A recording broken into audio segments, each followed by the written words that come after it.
하나님 말씀은 여기 신명기 3장입니다. 신명기 3장 1절부터 11절까지 말씀을 같이 찾겠습니다. 구약성경 신명기 3장 1절부터 11절까지의 말씀인데요. 3장 1절부터 교독해서 한 절씩 읽겠습니다. 우리가 돌이켜 바산으로 올라가매 바산 왕 옥이 그의 모든 백성을 거느리고 나와서 우리를 대적하여 에드레이에서 싸우고자 하는지라. 여호와께서 내게 이르시되 그를 두려워하지 마라.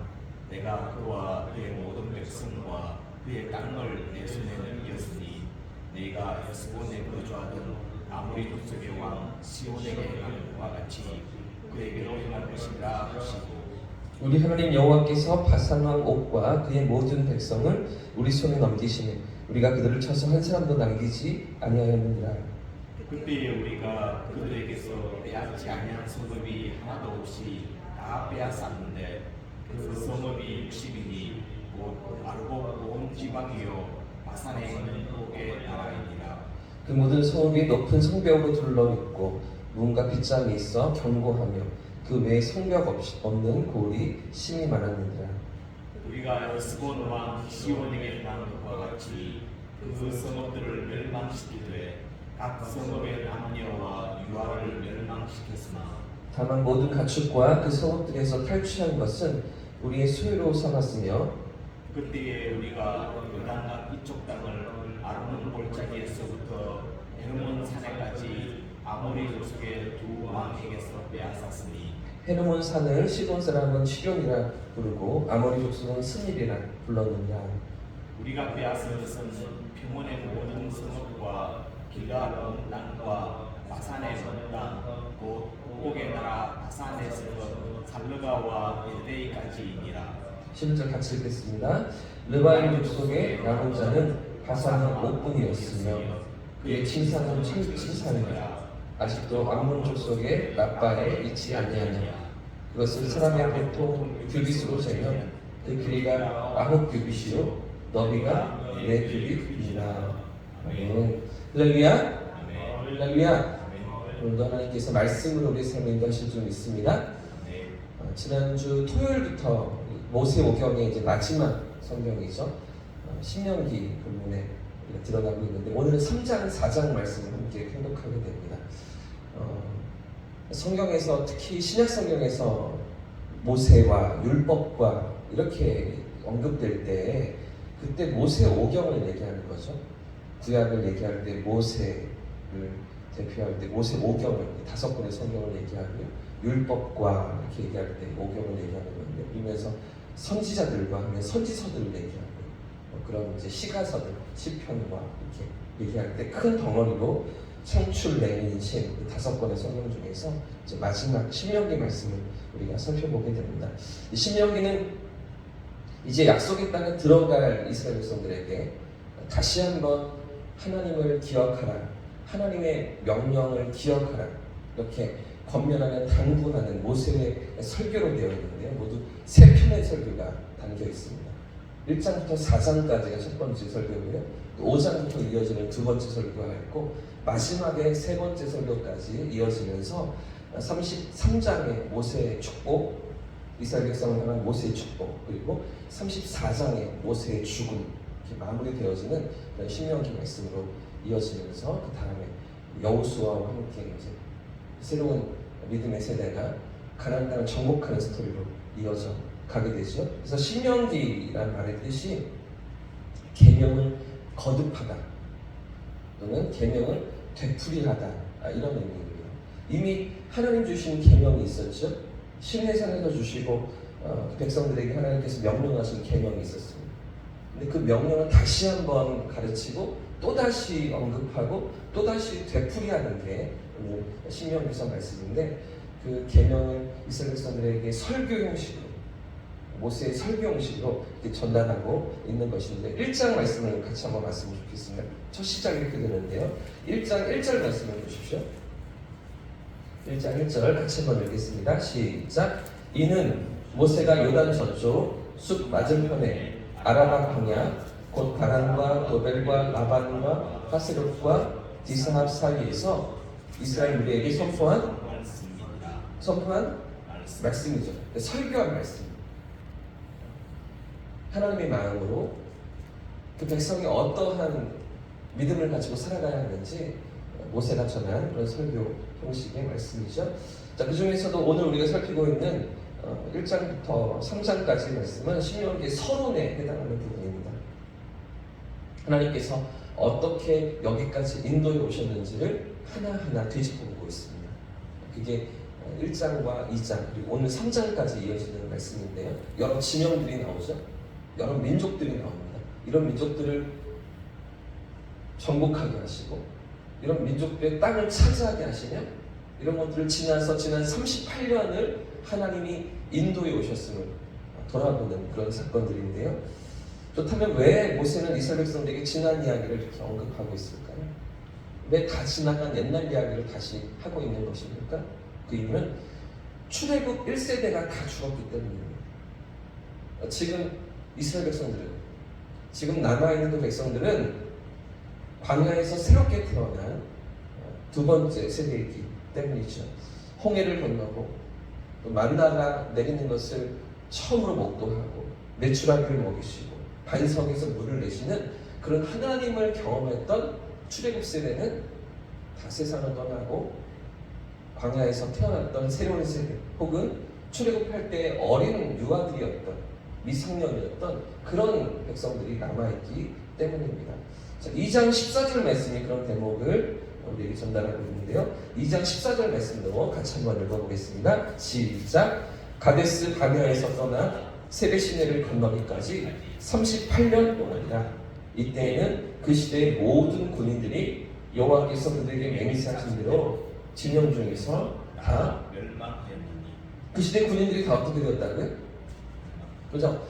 출애굽할 때 그때 군인들, 그러니까 성인들, 그들은 다 약속의 땅을 밟지 못하고 세상을 떠났던 것입니다. 자, 이런 상황 속에 모세는 이제 자신도 세상을 떠나야 한다는 것을 알고 있습니다.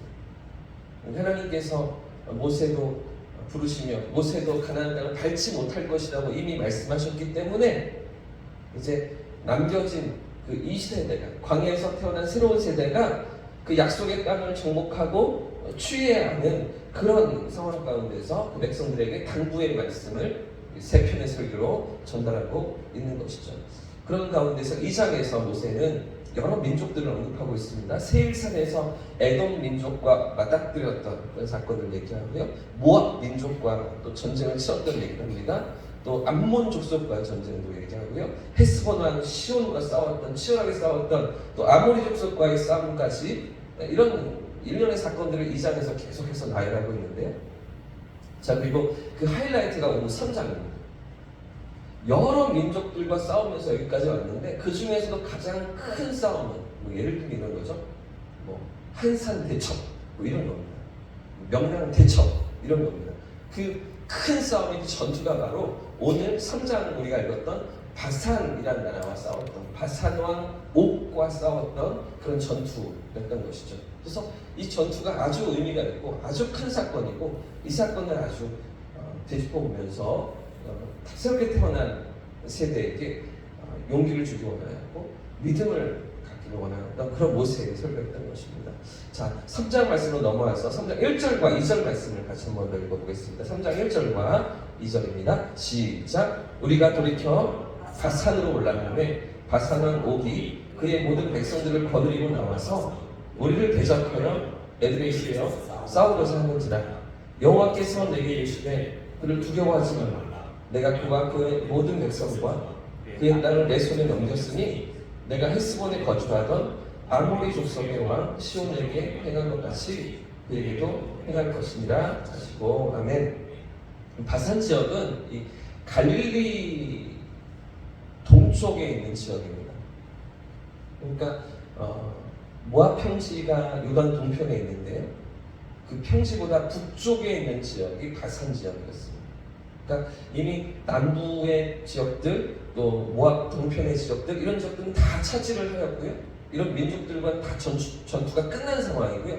이제 마지막 남아있는 이제 요단강을 건너기 전에 가나안 땅을 들어가기 전에 마지막으로 남아있는 민족이 바로 이 바산 족속이었던 것이죠. 그러니까 이제 가나안 땅에 들어가기 전에 마지막으로 남겨진 큰 전투가 바로 이 바산 민족과의 전투였던 것입니다. 그런데 이 바산 왕 옥과 치러야 되는 전투 앞에서 이스라엘 백성들의 마음이 어떠했던 것 같으십니까? 이 전투 앞에서 백성들의 마음이 어떠했던 것 같으십니까? 2절 말씀해 보시면 여호와께서 내게 이르시되 모세에게 이르시되 그를 어떻게 하라고요? 두려워하지 말라 이렇게 말씀하시죠. 왜 그랬을까요? 두려워하고 있으니까. 두려움이 엄습하는 상황이에요.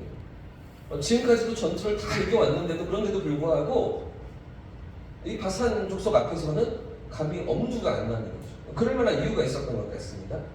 지금까지 여러 민족들을 정복해 왔는데 2절 마지막에 보시면 내가 헤스본에 거주하던 아모리 족속의 왕 시온에게 행한 것 같이 이렇게 말씀하시면서 용기를 주시려고 하시는 걸 보면 아모리 왕 족속 그 민족과의 시온과의 싸움에서 승리한 것처럼 또 승리할 거야. 아모리도 만만치 않은 족속이었는데 너희가 차지했잖아. 너희가 전쟁에서 승리했잖아. 그것처럼 이 바산 족속과의 싸움에서 승리하게 할 거야 라고 하나님이 용기를 주고 계시는 상황입니다. 그만큼 뭔가 두려움이 있는 상황인데요. 무엇이 그를 두려워하게 했던 것일까요? 11절에 오늘 읽었던 11절 마지막 우리 본문에 그 힌트가 있습니다. 11절 말씀도 같이 한번 읽어보겠습니다. 시작. 르바임 족속은 남은 자는 바산 왕 옥뿐이었으며 그의 침상은 철 침상이다. 아직도 암몬 족속의 라빠에 있지 아니하냐. 그것을 사람의 보통 규빗으로 재면 길이가 9규빗이요 너비가 4규빗이니라. 지금 11절이 이 바산 족속에 대해서 주고 있는 힌트가 두 가지인데 첫 번째는 르바임 족속의 남은 자라고 하는 그 대목입니다. 르바임이라는 단어. 르바임이라는 단어는 2장으로 또 다시 넘어가서 조금 보셔야 되는데 복잡하지만 2장 10절과 11절을 보십시오. 제가 읽어드리겠습니다. 2장 10절입니다. 이전에는 에밈 사람이 거기 거주하였는데 보십시오. 아낙 족속 같이 강하고 아낙 족속이 어떤 사람들이었죠? 거인족이었죠. 가나안 땅에 살고 있는 거인족이어서 그 누구도 쉽게 싸울 생각을 하지 못했다. 근데 그 족속에 누가 올라갑니까? 여호수아서에 들어가면 이 아낙 족속과 싸우려고 누가 나아가죠? 갈렙이 나아가는 거죠. 그렇게 용기가 필요했던 상황인데 그런 아낙 족속 같이 많고 강하고 키가 크므로 그들을 아낙 족속 같이 뭐라고 불렀다고요? 르바임이라 불렀으나 그죠? 르바임. 르바임이 바로 이 아낙 족속의 후손이었다는 것입니다. 그러니까 지금 바산 왕 옥이 이 르바임의 후손이었다는 거예요. 다른 말로 하면 거인이었다는 거예요. 키가 어마어마하고 덩치가 산만하고 아주 힘이 세고 이런 왕이 다스리는 나라가 바산이었다는 것이죠. 그 가나안 땅의 가장 비옥한 지역을 차지하고 있던 민족이 바로 아낙 자손이었거든요. 근데 그 아낙 자손의 후손이었던 옥이 이 요단 동편의 북쪽의 바산 지역의 왕으로 다스리면서 그 땅을 정복하고 그 땅을 차지하고 그 땅에 있었던 것입니다. 이런 왕이 다스린 나라를 맞서 싸워야 하니까 이스라엘 백성들이 두려워하고 있는데요. 또 한 가지 특징이 뭐냐면 그가 사용하던 침대, 침상, 철로 만들었다고 얘기하는데요. 사이즈가 어떠합니까? 길이가 9규빗입니다. 규빗은 이 팔꿈치부터 손 끝에까지를 얘기하잖아요. 보통 사람의 규빗은 한 45cm 정도 된다고 합니다. 근데 9규빗이면 길이가 어떻게 되죠? 한 4m 되는 길이가. 그리고 폭은요? 폭은 4규빗 이렇게 얘기하죠. 폭이 한 1.8m, 한 2m 정도 되는. 다 이런 침대 쓰시죠? 그런 침대에서 주무시다 나오셨죠? 길이가 4m입니다. 길이가. 폭이 2m 되는 이런 침대에서 눕고 자는 그런 왕이었다는 것이죠. 그런 어떤 이렇게 정보를 가지고서 이 옥을 이렇게 바라보고 있는데요. 이런 왕이 있는 이런 강력한 힘이 있는 족속에 들어가 싸운다는 게 두려움과 공포가 밀려오는 것이죠. 이런 민족이었기 때문에 이스라엘 백성들이 지금까지도 승리를 해왔지만 그러나 마지막 남아있는 그 요단 북쪽에 있는 이 바산 족속을 보면서 아마 40년 전 그 10명의 정탐꾼 같이 자기들을 메뚜기와 같다고 표현했던 그 사람들처럼 지금 이스라엘 백성들도 두려워하며 또 마음이 쪼그라들고 또 자꾸 초라하게 느끼고 있었던 것이죠. 사실은 그들이 지금 하나님께서 그 세대 군인들은이라고 얘기하지만 이들이 언제 뭐 정식 훈련을 받았나요? 무기 다루는 법을 배웠나요? 어떤 뭐 전술이 있나요? 그냥 하나님 나가라면 나가고 싸우고 들어오면 들어오고 가지 말라면 가지 말고 뭐 이런 정도의 수준인데 이런 이스라엘 백성들이 그들과 맞서 싸운다는 것이 큰 어떤 두려움이었고 공포였던 것이죠. 자, 그런데도 불구하고 우리 하나님께서 이스라엘 백성들에게 어떤 승리를 허락하십니까? 자, 3절과 4절 말씀, 3장 오늘 3절과 4절 말씀도 같이 읽어보겠습니다. 3절과 4절입니다. 시작. 우리 하나님 여호와께서 바산한 옥과 그의 모든 백성을 우리 손에 넘기시매 우리가 그들을 쳐서 한 사람도 남기지 아니하였느니라. 그때 우리가 그들에게서 빼앗지 아니한 성읍이 하나도 없이 다 빼앗았는데 그 성읍이 60이니 곧 아르곱 온 지방이요 바산에 있는 옥의 그 나라입니다. 할렐루야. 하나님께서 어떤 승리로 그들을 이끄십니까?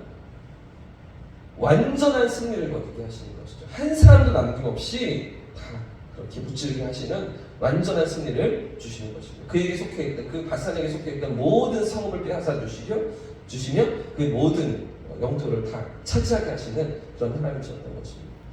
지금 왜 이런 얘기들을 모세가 계속 반복하고 있습니까? 아모리 족속을 이겼고 모압 족속을 이겼고 암몬 족속을 이겼고 에돔 족속을 이겼고 더 나아가서 지금 바산 족속까지 이 어마어마한 왕이 다스리는 그런 나라까지 차지했다. 무슨 이야기를 하고 있는 것입니까? 다 차지했다.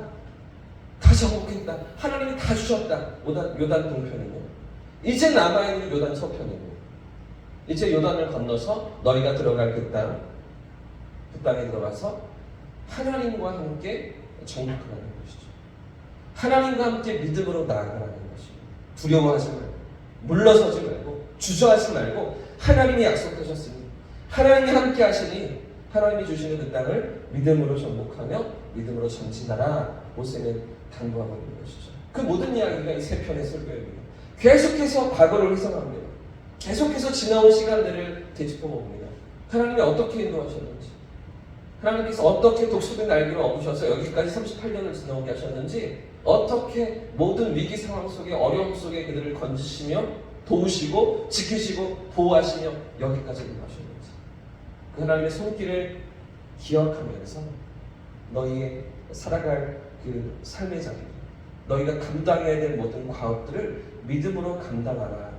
모세는 그렇게 당부하고 있는 것이죠. 오늘 우리는 어떤 하나님의 은혜 가운데, 어떤 하나님의 손길로서 여기까지 걸어오셨습니다. 오늘 우리는 어떤 하나님의 돌보심 가운데서 여기까지 삶의 걸음이 지나오셨습니까? 돌아보면 하나님께서 도우신 것이죠. 돌아보면 하나님께서 우리의 삶을 인도하셨습니다. 순간순간에 하나님의 선하심이 오늘 우리까지 이 자리까지 우리가 있게 하셨고 하나님의 그 은혜가 우리 삶을 붙들어 주신 것이죠. 그 하나님의 손길을 기억하면서 또 우리에게 주어진 새로운 삶을 살아가고 새 몸을 믿음으로 걸어가는 저와 우리 모두의 삶을 축복합니다. 하나님 앞에서 믿음으로 깨어서 육신의 눈으로 바라보는 것이 아니라 믿음의 눈으로 바라보면서 하나님의 일하심을 기대하며 나아가는 새 몸이 될 수 있기를 예수님의 이름으로 축복합니다. 이렇게 찬양하